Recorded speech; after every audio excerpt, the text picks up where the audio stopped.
નમસ્કાર વિદ્યાર્થી મિત્રો. સામાજિક વિજ્ઞાન ધોરણ 10 પ્રકરણ 15 આર્થિક વિકાસ. બોર્ડની બ્લુપ્રિન્ટ પ્રમાણે આ પ્રકરણ 4 માર્ક્સનું છે. 3 માર્ક્સનો એક પ્રશ્ન અને એક હેતુલક્ષી પ્રશ્ન. આજે આ પ્રકરણની અંદર આ વિડીયોમાં આપણે આર્થિક વિકાસ એટલે શું, ભારતનો આર્થિક વિકાસ થઈ રહ્યો છે એમ સાથી કહી શકાય, અને વૃદ્ધિ અને વિકાસ વચ્ચેનો તફાવત એ આપણે સમજીશું.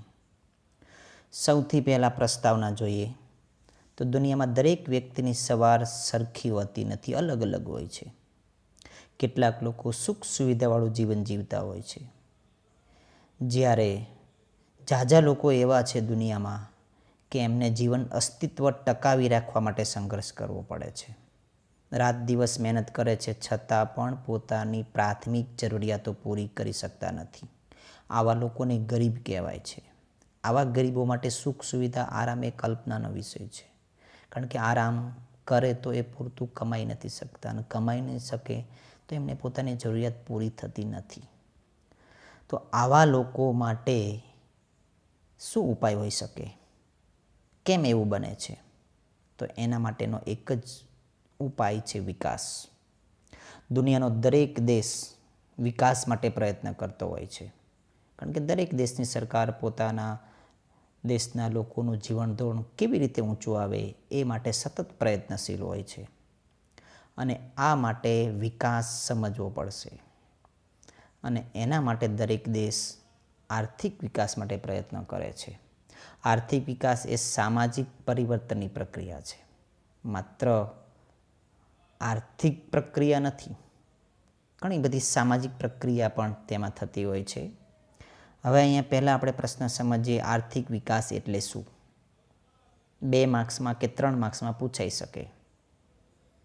3 ફેરફાર થાય છે આર્થિક વિકાસમાં. રાષ્ટ્રીય આવકમાં વધારો થાય, માથાદીઠ આવકમાં વધારો થવો, અને લોકોના જીવન ધોરણમાં સુધારો થતો હોય તો એને આર્થિક વિકાસ કહેવાય. એટલે પરીક્ષા માટે તમારે આ 3 બાબતો યાદ રાખવાની છે. એટલે વિકાસ થતો હોય ત્યારે કોઈ પણ દેશની અંદર આ 3 પ્રક્રિયા થતી હોય છે. એ દેશની રાષ્ટ્રીય આવકમાં વધારો થતો હોય છે, એ દેશની માથાદીઠ આવકમાં વધારો થતો હોય છે, અને એ દેશના લોકોના જીવનમાં સુધારો થતો હોય છે. તો આ પ્રક્રિયાને આર્થિક વિકાસ કહેવાય. હવે 3 પારિભાષિક શબ્દો છે, 3 સંકલ્પના છે, એ પહેલાં આપણે સમજવાની છે, જે હેતુલક્ષી પ્રશ્ન માટે પણ ઉપયોગી છે. પહેલાં સમજીએ રાષ્ટ્રીય આવક. કોઈ પણ દેશની કુલ આવકને રાષ્ટ્રીય આવક કહે છે. આખા વર્ષની અંદર જેટલી વસ્તુ કે સેવાઓનું ઉત્પાદન થયું હોય એના બજાર મૂલ્યનો સરવાળો એટલે રાષ્ટ્રીય આવક, જેને આપણે GDP કહીએ છીએ. Gross domestic product. દેશમાં ઉત્પાદિત થયેલી વસ્તુ અને સેવાઓના બજાર મૂલ્યનો સરવાળો. બીજું છે માથાદીઠ આવક.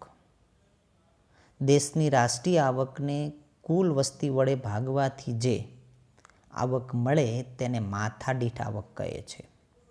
સૂત્રમાં જોઈએ તો કુલ રાષ્ટ્રીય આવક છેદમાં વસ્તી. તો એના દ્વારા આપણને જે આવક પ્રાપ્ત થાય એને માથાદીઠ આવક કહેવાય.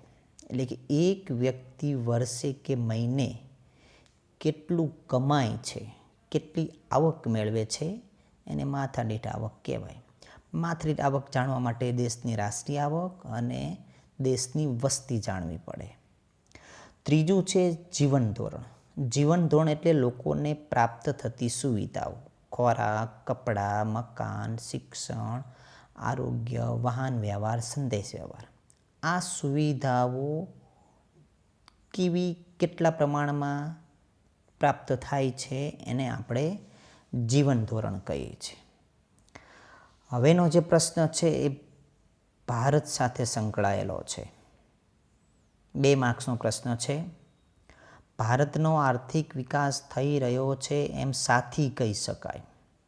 3 બાબતો તમારે આમાં લખવાની થાય છે. માથાદીઠ આવક, લોકોની સુવિધાઓ અને રાષ્ટ્રીય આવક, આ 3 બાબતોનો આમાં ઉલ્લેખ કરવાનો છે. હવે આપણે જાણીએ છીએ કે આઝાદી પછી ભારતની રાષ્ટ્રીય આવકમાં વધારો થઈ રહ્યો છે. એ આપણને ખ્યાલ છે કે દર વર્ષે આપણી રાષ્ટ્રીય આવક વધતી જાય છે. હવે એના કારણે માથાદીઠ આવકમાં પણ વધારો થઈ રહ્યો છે. માથાદીઠ આવકમાં વધારો થયો હોવાથી લોકોને ખોરાક, કપડાં, વીજળી, શિક્ષણ જેવી સુવિધાઓ વધારે સારી રીતે પ્રાપ્ત થઈ રહી છે. એટલે કે રાષ્ટ્રીય આવક વધી છે, માથાદીઠ આવક વધી છે અને એના કારણે લોકોના જીવન ધોરણમાં પણ સુધારો થઈ રહ્યો છે. તેથી કહી શકાય કે ભારતનો આર્થિક વિકાસ થઈ રહ્યો છે. ટૂંકમાં કહીએ કે પહેલાં કરતાં ભારતના લોકોને તમામ પ્રકારની સુવિધાઓ વધારે સારી રીતે પ્રાપ્ત થઈ રહી છે. સામાન્ય રીતે આપણે વિચારીએ તો આજથી 30, 35, 40 વર્ષ પહેલાં જે સુવિધાઓ માત્ર ધનિક લોકોને જ મળતી, એ સુવિધાઓ હવે મધ્યમ કે ગરીબ વર્ગના લોકો પણ પ્રાપ્ત કરી રહ્યા છે. એટલે આ ઉપરથી કહી શકાય કે ભારતનો આર્થિક વિકાસ થઈ રહ્યો છે. બરાબર. ત્યાર પછીનો જે પ્રશ્ન છે એ વૃદ્ધિ અને વિકાસ વચ્ચેનો છે, તફાવત છે. એના પહેલાં 2 શબ્દો સમજવા જરૂરી છે.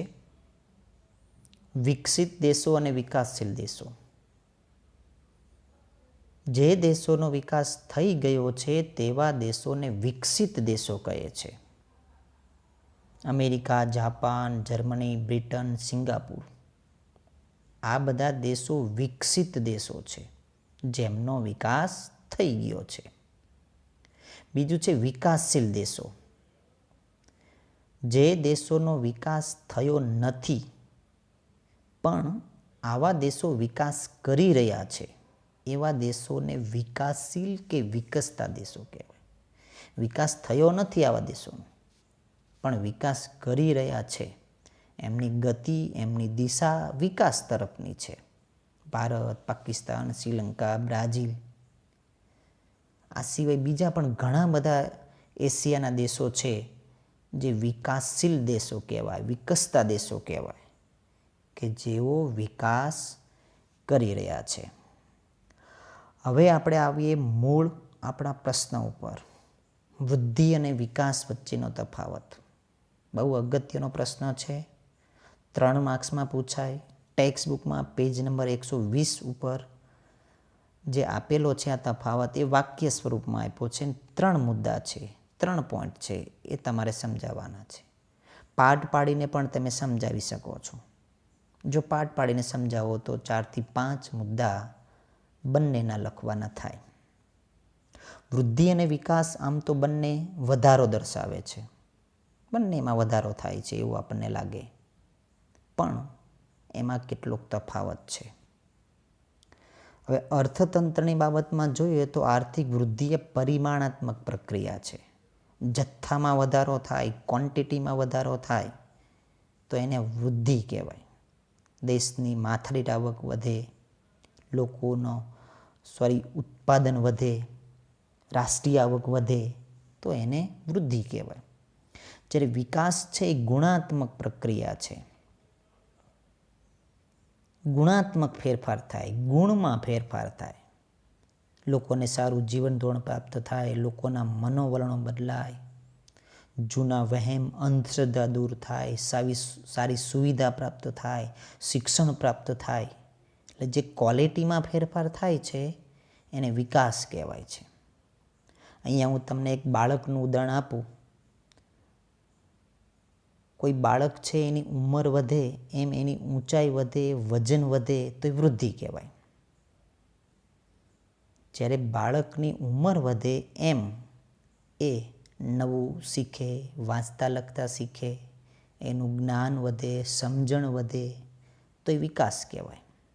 બરાબર. ઉદાહરણ મેં તમને આપ્યું જે પરીક્ષામાં તમારે લખવાનું થતું નથી. બીજું છે આર્થિક વૃદ્ધિ એ વિકાસ પછીની અવસ્થા છે. કોઈ પણ દેશમાં પહેલાં વિકાસ થાય, પછી વૃદ્ધિ થાય. એટલે સૌથી પહેલાં વિકાસ થાય, ત્યાર પછી વિકાસ થયા પછી વૃદ્ધિ થાય. જ્યારે વિકાસ એ પ્રથમ અવસ્થા છે. પહેલાં વિકાસ થાય પછી વૃદ્ધિ થાય છે. ખેતી સાથે સંકળાયેલી બાબતોમાં જોઈએ તો દેશમાં ખેડાણલાયક જમીનમાં વધારો થવાથી ખેત ઉત્પાદન વધે, ડાંગર, ઘઉં જેવા પાકનું ઉત્પાદન વધે તો એને આર્થિક વૃદ્ધિ કહેવાય. જ્યારે નવા બિયારણો, નવા સંશોધનો, નવી ટેકનોલોજી એના કારણે ખેત ઉત્પાદન વધે, ડાંગર, ઘઉં જેવા કપાસ જેવા પાકોનું, તો તેને આર્થિક વિકાસ કહેવાય. અહીંયા સમજો કે અમેરિકા જેવા વિકસિત દેશોમાં ઓલરેડી પહેલેથી જ ટેકનોલોજીનો ઉપયોગ ખેતીમાં થાય છે. નવા બિયારણો, આધુનિક ખાતરો વગેરેનો ઉપયોગ થાય છે. એટલે એ દેશો શું કરશે? નવી ખેડાણલાયક જમીનનો ઉપયોગ કરીને ઉત્પાદન વધારે છે, તો એ વૃદ્ધિ કહેવાય છે. જ્યારે ભારત જેવા દેશોમાં હજી એટલી બધી ટેકનોલોજીનો ઉપયોગ ખેતીમાં થતો નથી. હજી પણ આપણા દેશમાં કેટલી જમીન એવી છે કે જે પડતર રહે છે ટેકનોલોજીના અભાવને કારણે. વર્ષમાં એક જ પાક લઈ શકાય છે. તો એવા સંજોગોમાં ભારત જેવા દેશ નવા બિયારણો, નવા સંશોધનો, નવી ટેકનોલોજીને કારણે જે ખેત ઉત્પાદન વધારે, તો એ પ્રક્રિયાને આર્થિક વિકાસ કહેવાય છે. વિકસિત અને વિકાસશીલ દેશોના સંદર્ભમાં પણ અર્થ જુદો છે. વિકસિત દેશોની રાષ્ટ્રીય આવક વધે તો એને વૃદ્ધિ કહેવાય.